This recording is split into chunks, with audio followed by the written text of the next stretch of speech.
আর সব ঘটনার কথা বাদ দিয়ে শুধু শিশু শান্তর কথাই ধরা যাক। 7 বছরের এই নিষ্পাপ শিশুর 2 হাত কেটে ফেলা হয়েছে। এছাড়াও শরীরে রয়েছে অমানসিক নির্যাতনের চিহ্ন।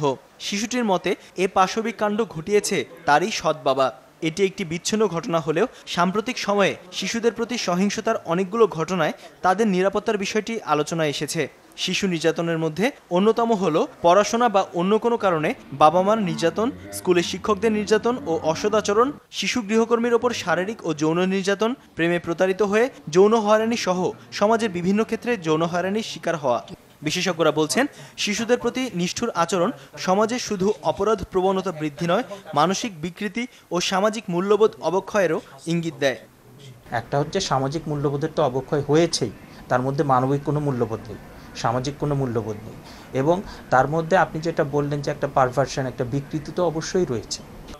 শিশুর নিরাপত্তায় অন্যতম ঝুঁকির নাম অপহরণ। সাম্প্রতিক সময়ে অপহরণের বেশ কয়েকটি ঘটনা গণমাধ্যমে আলোচিত হয়। তবে পুলিশ বলছে, আধুনিক প্রযুক্তির কারণে অপহরণকারীদের শনাক্ত করা এখন খুবই সহজ। এরকম অপহরণের পরিমাণ ঢাকা শহরে একদমই নেই। সফলতার হার তো অবশ্যই বেশি। অনেক ক্ষেত্রে কিন্তু ভিকটিম উদ্ধার করি, আবার দেখা গেল যে পরবর্তীতে কিন্তু তারাই অথবা নিজেরাই কিন্তু উদ্ধার হয়ে যায়, দ্যাট মিনস চলে আসে।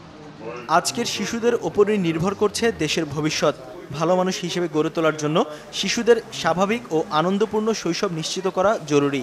আর এক্ষেত্রে সমাজের সব স্তরে সচেতনতা আর আন্তরিকতা থাকতে হবে, এমনটাই মনে করেন বিশেষজ্ঞরা। শিহাব হোসেন, বাংলাভিশন, ঢাকা। ভিক্ষাবৃত্তিতে ব্যবহারের জন্যই তার স্বামী ছেলের হাত কেটেছে। বিচার চেয়ে থানায় মামলা করল, 1 সপ্তাহেও পুলিশ কাউকে গ্রেফতার করতে পারেনি। আতিকা রহমানের আরেকটি রিপোর্ট, ছবি তুলেছেন নাজমুল হোসাইন সাইমন। যে বয়সে স্কুলে যাওয়ার কথা, খেলাধুলা আর বন্ধুদের সঙ্গে ঘুরে বেড়ানোর কথা, সেই বয়সে অমানবিক নির্যাতনের শিকার হয়ে 8 বছরের শান্ত এখন হাসপাতালের বিছানায়। 1.5 মাস আগে করাইলের নিজ বাড়ি থেকে নিখোঁজ হয় শান্ত। 3 দিন পর 2 হাত কাটা অবস্থায় শান্তকে পাওয়া যায় রেল লাইনের ধারে। আমার বাচ্চা যদি কয় ওর বাবা হাত কাটে দিছে, তা আমার বাচ্চা বেশি না আমার স্বামী বেশি, যে ওই আমার বাচ্চার হাত যেরকম কাটছে আমিও ওর এরকম হাতটা কাটে, আমি আপনার কাছে এরকম বিশ্বাস চাই। আমার আর একটা ছেলে আছে, আমার ছেলের জবাইতে কি আর তো কোনো বিশ্বাস নেই।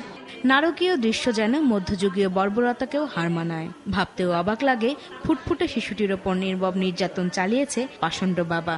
মার কাছে এমনটাই বলেছে শান্ত। এই ঘটনার জন্য নাসিমা বেগম তার দ্বিতীয় স্বামী জাহাঙ্গীরের শাস্তির দাবি করেছেন। আমার ছেলে কইতাছে কোনানে আসলাম, কোনানের উমন, ও এই শিশু বাচ্চাদের এই নাম জানে না।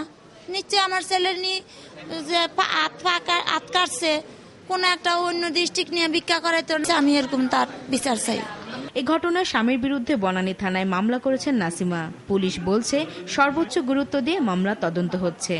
ঘটনাটি অত্যন্ত নিবিড়ভাবে আমাদের আইওজে তদন্ত করছে। মূল রহস্য উদ্ঘাটন হলে আমরা ঘটনার সঙ্গে জড়িত প্রকৃত ব্যক্তিকেও আমরা দ্রুততম সময়ের মধ্যে গ্রেপ্তার করতে সক্ষম হব। জাহাঙ্গীরকে গ্রেফতার করলেই বেরিয়ে আসবে মূল রহস্য, এটাই ধারণা শান্তর মায়ের। আতিকা রহমান, RTV, ঢাকা।